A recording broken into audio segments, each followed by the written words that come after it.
Well, Wall Street has had a rocky road since the announcement of tariffs by the Trump administration. And while we are off the levels that we saw earlier this year, we also haven't seen a larger collapse either. So, what should we expect moving forward?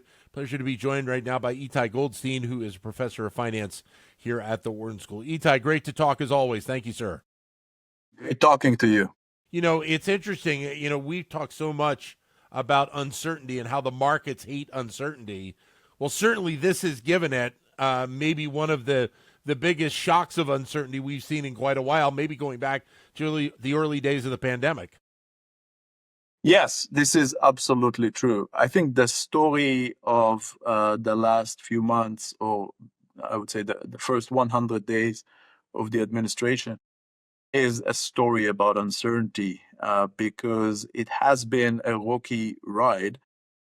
Tariffs are introduced and then they're paused and then they are reintroduced. And then there is discussion about Fed independence. And there is the possibility that is being floated about replacing the chairman of the Fed. And all these things are just creating a lot of uncertainty, a lot of anxiety. And I think that, the fact that we see the stock market is generally going down, but also with a lot of volatility, is certainly reacting to this uncertainty. Because one thing that we know from finance is that uncertainty and risk are having a big impact on the value of assets, the value of stocks, the value of other financial securities, and this is clearly on display here. You mentioned about the conversation around Fed Chair Powell. How has that impacted what we've seen on the markets? Obviously, as you said, we saw those couple of days where, there was a sharp decline in the markets.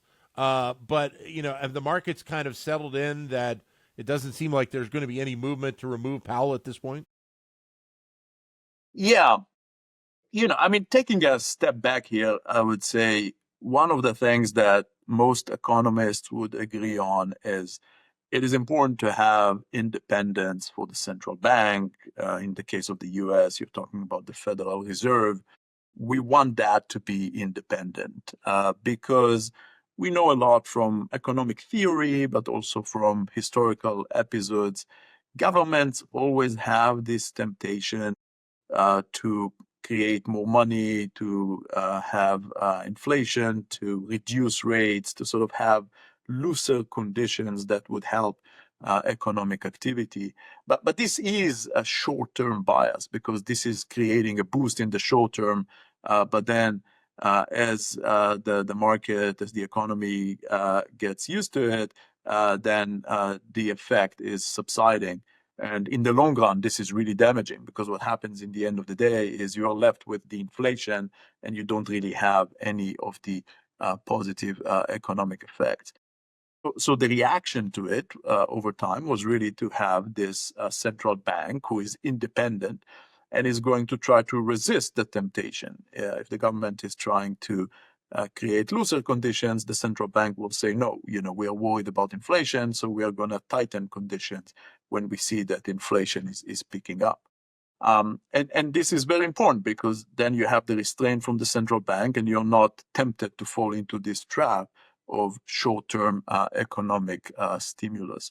Now, when you see talks that are being floated about reducing the independence of the central bank and potentially even firing the chairman of the Fed, that is creating a lot of anxiety because that is kind of saying, what if they're all of a sudden going to change the rules of the game and we are not going to be in this system that has more caution and responsibility? What is that going to do? That's going to be bad for the economy going forward, and that is creating a lot of anxiety. So I think we saw a lot of that.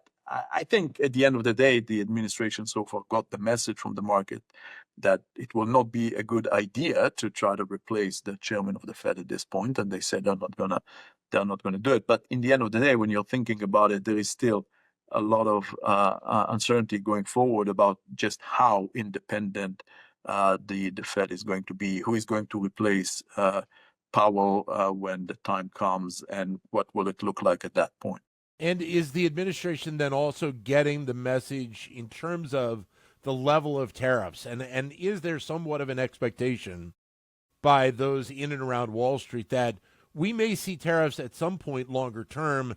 Maybe it's 10%, whatever that number is, but a lot lower than obviously what the president has talked about, so far. And maybe are they starting to bake that into what we see, in terms of the results on Wall Street? I think so, yes. I think the general expectation is that the message from the market is going to be loud and clear, and that ultimately this is going to rein in the administration, and they will not go in the wildest scenarios of very high tariffs as they were talking about for a while. When you're thinking about the response of the market, you're thinking about there is the stock market. And I think for a while, the administration was saying, okay, we can live with low stock prices for a while because this is just the investors. This is not sort of the simple people, the working class. But when you started seeing a reaction from the bond market, I think this was a lot more devastating. Because once you see that the bond market is reacting, you basically risk a very major financial crisis. You risk the ability of the US government to fund its debt. And all these things can have much more severe implications. And when this came, I think this really generated some understanding that, we cannot really persist on this path for much longer. So, what's the best case scenario then to play out that maybe serves the purposes of what the administration is trying to do, but also kind of leads us on a path to the growth that we, I think, expect to see in Wall Street moving forward? That's a good question. I would say the best case scenario is that the administration understands that the path of reduced independence of the Fed and increased tariffs. This is not a viable path. This is not a stable path, and they're just gonna walk it back to a large extent. Maybe have some modest changes, but certainly not changes that they were discussing, and that this is all going to be built back into asset prices, and we will see more calm in the market going forward. This is probably the best case scenario. Whether this is going to pan out or not, I don't know. I mean, there seems to be some taste for some volatility and some uncertainty, and we see new measures and new announcements coming out every day. So whether we will see the best case scenario or not, it remains to be seen. Itay, always great to get your insight. Thanks very much for your time today. Okay, thank you very much. Itay Goldstein, who's professor of finance and professor of economics here at the Wharton School.